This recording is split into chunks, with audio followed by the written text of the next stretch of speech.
आगमन के बाद जो पहला प्रेस वार्तालाप हो रहा है उसमें स्वागत करता हूं। और क्योंकि पीछे जब चुनाव के परिणाम आए थे उसके बाद नई सरकार का गठन हुआ, उस समय एक डिटेल्ड प्रेस कॉन्फ्रेंस करने का, वार्तालाप करने का और आपके माध्यम से प्रदेश की जनता को संबोधित करने का शुभ अवसर पहले हमें नहीं मिल पाया, क्योंकि बहुत जल्दी में सब चीज़ें हुई। और उसके बाद मुख्यमंत्री जी की अध्यक्षता में और पार्टी अध्यक्षा की अध्यक्षता में हमें जयपुर में दौसा में जो है वो राहुल गांधी जी की भारत जोड़ो यात्रा में भाग लेने के लिए जाना था। इसलिए एक डिटेल्ड प्रेस कॉन्फ्रेंस जो है वो आपके साथ और आपके माध्यम से प्रदेश की जनता के साथ वार्तालाप नहीं हो पाई। तो आज एक औपचारिक प्रेस कॉन्फ्रेंस कर रहे हैं और सीधा इंटरेक्शन जो है वो प्रदेश की जनता के साथ कर रहे हैं, अपने क्षेत्र की जनता के साथ कर रहे हैं। क्योंकि आप जानते हैं मैं हमेशा टू वे कम्युनिकेशन में विश्वास रखता हूं।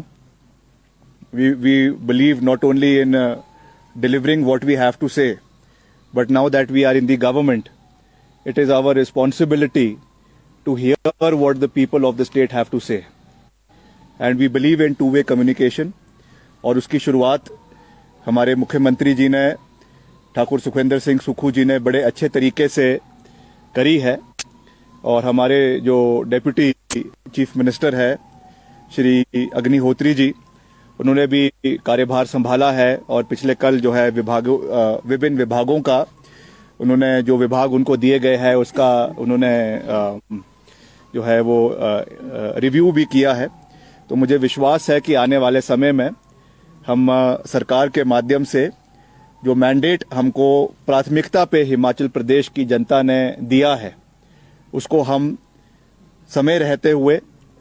इमीडिएटली ऑन ट्रैक उसको हम पूरा करने के लिए पूरी की पूरी सरकार, पूरा का पूरा प्रशासन उसके लिए तैयार भी है और वो कार्य शुरू हो जाएंगे। आज तो सबसे पहले तो मैं अपने निर्वाचन क्षेत्र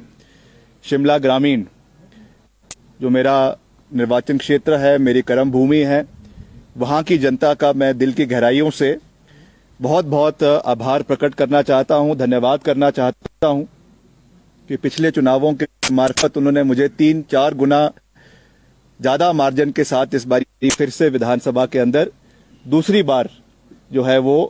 निर्वाचित करके भेजा है। और मैं ये विश्वास दिलाना चाहता हूं कि जो बातें हमने चुनावों के समय में शिमला ग्रामीण की जनता के साथ हमने कही थी, और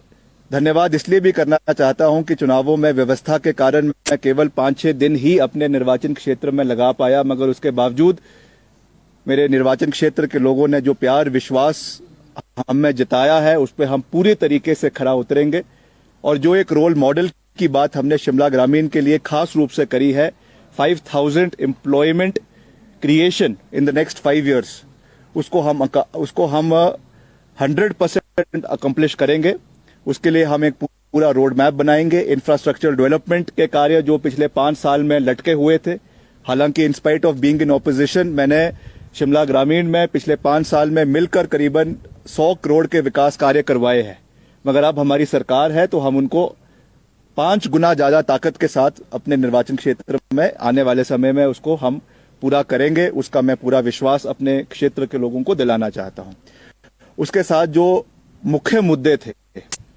प्राथमिक मुद्दे थे हमारे प्रदेश के अंदर जिनके ऊपर ये चुनाव लड़ा गया, उसके ऊपर मुख्यमंत्री जी ने भी और उप मुख्यमंत्री जी ने भी बड़े स्पष्ट शब्दों में ये बात कही है कि इन सब चीजों को विधिवत तरीके से, जैसे ही सरकार का पूरे तरीके से गठन हो जाएगा, मंत्रिमंडल का गठन हो जाएगा, कैबिनेट मीटिंग शुरू हो जाएगी, उसके बाद इन सब चीजों को पूरा किया जाएगा। चाहे वो हमारा जो है वो ओल्ड पेंशन स्कीम की बहाली है, जो हमारा नंबर 1 एजेंडा है, क्योंकि मैंने खुद भी इस विषय को लेकर प्रदेश के विभिन्न क्षेत्रों में जाकर इस मुद्दे को लेकर लोगों का समर्थन प्राप्त किया है। इसलिए मैं समझता हूं it is my moral responsibility also to tell the electorate of the state, जो प्रदेश का हमारा मतदाता है, उनको हम ये विश्वास दिलाना चाहते हैं, we stand by what we said and we will deliver in the times to come. इसलिए आप उस तरीके से पूरे तरीके से जो है वो आश्वासित रहे कि जो जो बातें हमने करी है, हमारी जो 10 गारंटीज थी, उसको हम चरणबद्ध तरीके से प्रदेश के अंदर जो है वो लागू किया जाएगा। साथ ही साथ जो हमारा 1500 रुपए पेंशन की बात है, उसको भी हम जो है आने वाले समय में पूरा करेंगे। और भी जो बातें हमने प्रदेश के लोगों से समय समय के ऊपर अलग अलग वर्गों से कही है, 680 करोड़ रुपए का जो पैकेज हमने युवाओं के लिए खास रूप से जो 5 लाख नौकरियां in government sector and in private sector लाने की बात करी है, उसको भी हम पूरी तरीके से आने वाले समय में प्रदेश के अंदर पूरा करेंगे। इसका भी हमें पूरा विश्वास है। और जब ये इंटरेक्शन जो हमारे लीडर्स की, मुख्यमंत्री जी की, प्रदेश अध्यक्ष की, उप मुख्यमंत्री जी की और विधायकों की राहुल गांधी जी से दौसा के अंदर राजस्थान में एक इनफॉर्मल चर्चा हो रही थी, वहां पे राहुल गांधी जी ने यही दिशा निर्देश जो है वो सरकार को दिए हैं, संगठन को दिए हैं कि एक अच्छे तालमेल के साथ संगठन को और सरकार को पूरे तालमेल के साथ कार्य करने की आवश्यकता है, क्योंकि अगले 1 साल के अंदर जो है हमारा लोकसभा के चुनाव भी हिमाचल प्रदेश के अंदर होने वाले हैं 2024 में। We have to be battle ready. This is just a battle that we have won, the war is yet to come. महायुद्ध जो है, महासंग्राम जो है वो अभी आना है। उसके लिए भी हमें पूरे तरीके से सशक्त रहना है, पूरे तरीके से तैयार रहना है। And we have won the confidence of the people, और उसको बनाए रखना है। इसलिए आने वाले समय में अभी जो हमारा शीतकालीन सत्र, क्योंकि मुख्यमंत्री जी जो है उनको कोरोना पॉजिटिव की रिपोर्ट आई है, तो वो 3 दिन के लिए जो है वो उसमें है, क्वारंटीन में है। उसके बाद धर्मशाला के अंदर एक आभार रैली जो है वो कांगड़ा जिला के लोगों के लिए रखी गई है, जिसके बाद विधिवत तरीके से शीतकालीन सत्र शुरू होगा। पिछले कल जो हमारे प्रोटर्म स्पीकर है उनको भी जो है शपथ दिलाई गई है। उसके बाद विधायकों की शपथ का सिलसिला शुरू होगा, सरकार के गठन का सिलसिला शुरू होगा, और उसके बाद फिर चरणबद्ध तरीके से, जैसा मैंने कहा कि हर चीज को हम आने वाले समय में पूरा करेंगे। इसका मैं आपको पूरा विश्वास दिलाना चाहता हूं। और साथ ही साथ मैं ये भी आपको कहना चाहता हूं कि पर्टिकुलरली शिमला जिला और कांगड़ा जिला, शिमला जिला क्योंकि ये हमारा गृह क्षेत्र है, यहाँ से जिस तरीके से जो पॉपुलर मैंडेट हमने इस बारी कांग्रेस पार्टी ने प्राप्त किया है, 9 में से 8 सीटें जो है वो 8 में से 7 सीटें जो कांग्रेस पार्टी ने जीती है, ये इस चीज को दर्शाता है कि भाजपा सरकार के समय में खास करके जो हमारे बागवानी क्षेत्र के लोग हैं, सेब बहुली क्षेत्र के लोग हैं, एप्पल प्रोड्यूसर्स है या प्लम प्रोड्यूसर्स है, नाशपाती के हमारे बागवान हैं, उनके साथ जिस तरीके की अनदेखी ये सरकार कर रही थी, जिस तरीके से चाहे मिनिमम सपोर्ट प्राइस की बात थी, खाद की जो सब्सिडी बंद कर दी गई थी, पेटियों के दाम जो बढ़ा दिए गए थे, जिसके लिए एक पॉपुलर प्रोटेस्ट भी संयुक्त किसान मोर्चे के बैनर के अंडर जो है सचिवालय का घेराव हुआ, उस पर यह सरकार कोई कार्य नहीं कर पाई। और उसी की वजह से ये चीज हमको आज देखने को मिली है कि एक पॉपुलर मैंडेट शिमला जिला के अंदर कांग्रेस पार्टी को मिला है। इसलिए खास करके जहां मैं पूरे प्रदेश के लोगों का बहुत बहुत धन्यवाद करता हूं, पर्टिकुलरली मैं शिमला जिला के लोगों का बहुत बहुत दिल की गहराइयों से धन्यवाद करता हूं कि उन्होंने कांग्रेस पार्टी में अपना विश्वास जताया है, कांग्रेस पार्टी को अपना पूर्ण समर्थन दिया है। और शिमला जिले के सब लोगों को हम ये विश्वास दिलाना चाहते हैं कि हम मिलकर आगे चलेंगे। जितने हमारे यहाँ से विधायक चुनकर आए हैं, माननीय श्री राठौर जी है, अनिरुद्ध जी है, रोहित जी है, बरागटा जी है और नंदलाल जी है और हरीश जनाठा जी है। We will work as a team. और जो भी यहाँ के स्थानीय मुद्दे हैं, जो जिला शिमला के पर्टिकुलरली यहाँ के बागवानों से संबंधित है, किसानों से संबंधित है, कर्मचारियों से संबंधित है, शिमला शहर में बहुत से हमारे जो व्यापारी है उनके भी बहुत से मांगी है। निश्चित तौर से जो वहाँ के स्थानीय विधायक है शिमला शहर के, वो प्राथमिकता पे उसे उठाएंगे। मगर जहां पर भी उसको अब विधानसभा के अंदर आवाज देनी हो, आवाज बुलंद करनी हो, तो मिलकर, क्योंकि यूनिटी के साथ जब कोई आवाज उठाई जाती है पर्टिकुलरली किसी रीजन की, तो उसकी आवाज ज्यादा मजबूती के साथ सरकार सुनती है। और मीडिया के माध्यम से भी उन चीजों को हम समय समय पर उठाते रहेंगे। तो मैं आज कोई ज्यादा लंबी बात नहीं कहना चाहता। मैं पर्टिकुलरली यही बात आपके चैनल के माध्यम से, आपके प्रिंट इलेक्ट्रॉनिक मीडिया के माध्यम से, वेब पोर्टल्स के माध्यम से मैं प्रदेश की जनता से ये बात कहना चाहता हूं कि first of all I thank the people of Himachal Pradesh, particularly my विधानसभा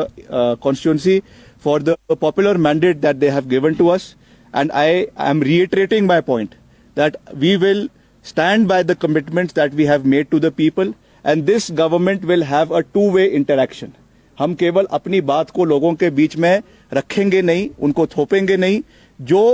समय समय पर हम एक मैकेनिज्म तैयार करेंगे, उसके लिए हम सरकार से, मुख्यमंत्री जी से, माननीय सुखविंदर सिंह सुक्खू जी से भी बात करेंगे कि हमको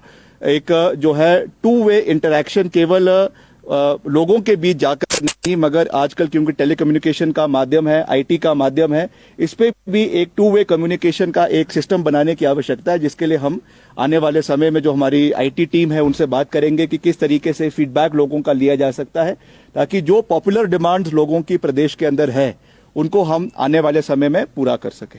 इसके साथ साथ अंत में मैं ये भी कहना चाहूंगा कि no doubt today that the state of Himachal Pradesh is under a tremendous debt. वो बात हमने चुनावों में भी कही थी और आज भी। पहले तो हम विपक्ष में थे,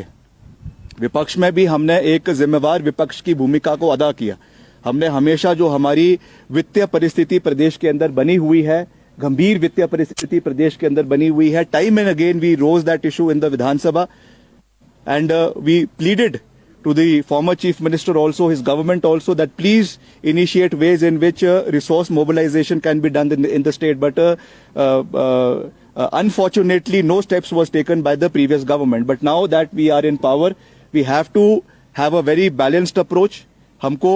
अपने संसाधनों को मद्देनजर रखते हुए कैसे अपने खर्चों को कम करना है, कैसे संसाधनों को बढ़ाना है, कैसे हमारा चाहे एक्साइज डिपार्टमेंट है, चाहे माइनिंग है, चाहे फॉरेस्ट रिजर्व्स है, उससे कैसे प्रदेश के हमारे रिसोर्सेज को, हमारी जो आमदनी है, हमारा जो डेफिसिट है, उसको कैसे बैलेंस करना है। एंड ऑल्सो मैंने विधानसभा चुनावों के समय में भी ये बात कही थी, and as a responsible opposition, as a responsible member of the government, as a responsible legislature of the ruling party, I am again reiterating my point that we have to have a cordial relationship with the NDA government in the center. एक समन्वय, हमें एक working relationship जो है वो केंद्र सरकार के साथ बनाना है, और हम स्वागत योग्य है। मुख्यमंत्री जी ने आज के दिन जो है, पिछले कल प्रधानमंत्री जी से मिलना था, मगर क्योंकि कोरोना पॉजिटिव होने की वजह से वो अभी प्रधानमंत्री जी से नहीं मिल पाए हैं। उन्होंने भी ट्वीट के माध्यम से मुख्यमंत्री जी को बधाई दी है, and I am sure that in the times to come, राजनीतिक खटास को पीछे रखते हुए प्रधानमंत्री जी ने जो शब्द चुनावों के समय में हिमाचल प्रदेश में आके कहे थे कि हिमाचल प्रदेश मेरा घर है, वो उस बातों पे कायम रहेंगे। और जो भी सहयोग कांग्रेस शासित हिमाचल प्रदेश केंद्र सरकार से अलग अलग माध्यमों से, इंफ्रास्ट्रक्चर बिल्डिंग के लिए या और चीजों के लिए, क्योंकि ओपीएस की बहाली होना भी अब कुछ समय की ही बात है, उसके लिए भी एक हमें वित्तीय सहयोग जो है वो केंद्र सरकार की ओर से चाहिए पड़ेगा। तो मेरा माननीय प्रधानमंत्री जी से, माननीय जो हमारा केंद्रीय नेतृत्व है एनडीए सरकार का, उनसे भी विनम्र निवेदन रहेगा कि आप भी बड़ा दिल दिखाएं। और जिस तरीके से पूर्व में मैंने पहले भी ये बात कही थी कि एक समय था जब माननीय स्वर्गीय former prime minister Atal Bihari Vajpayee ji ने कहा था रिज मैदान पर आकर कि Virbhadra Singh ji is from a different party but he is my personal friend. That kind of a relationship and working relationship should be between the Honorable Prime Minister and our Chief Minister Shri Sukhwinder Singh Sukkhu ji. We have to work as a team. जहाँ तक ideological differences है वो थे, है और वो रहेंगे। हम ideology के ऊपर लड़ते थे, लड़ते हैं और आगे भी लड़ते रहेंगे। But as far as the working of the government is concerned, because we work in a federal structure, एक कॉन्स्टिट्यूशनल मैकेनिज्म ऐसा है जहां पे तालमेल दोनों केंद्र और प्रदेश सरकार का होता है, इसलिए we have to work as a team. और हम उस सरकार का एक छोटा सा अंश है। एक विधायक के रूप में मुझे दूसरी बारी चुना गया है, तो जो भी हमसे इसमें एक दायित्व हमारी ओर से हो सकेगा, we stand rock solid with our honourable chief minister. We will work as a team. हमने राहुल गांधी जी को भी ये बात कही है, हाईकमांड को भी ये बात कही है कि 5 साल ठाकुर सुखविंदर सिंह सुक्खू की अध्यक्षता में हम पूरी मजबूती के साथ आगे चलेंगे। जो मैंडेट हिमाचल प्रदेश की जनता ने कलेक्टिव मैंडेट कांग्रेस पार्टी को दिया है, मुख्यमंत्री सुखविंदर सिंह सुक्खू जी को हाईकमांड ने बनाया है, उसका हम पूरे तरीके से मान सम्मान करते हैं और हम पूरी मजबूती के साथ जो वादे हमने पूरे प्रदेश के अंदर भी किए हैं और अंत में मैं फिर से उस बात को दोहरा रहा हूं जो मैंने अपने निर्वाचन क्षेत्र में भी किए हैं और जिन जिन विधानसभा क्षेत्रों में, क्योंकि मुझे 14 से 15 विधानसभा क्षेत्रों में चुनावों के समय में जाने का मौका मिला था, वहां के लोगों से भी हमने जन समर्थन मांगा है, तो वहां की मांगों को भी हम समय समय पर विधानसभा के अंदर और सरकार के समक्ष उठाते रहेंगे।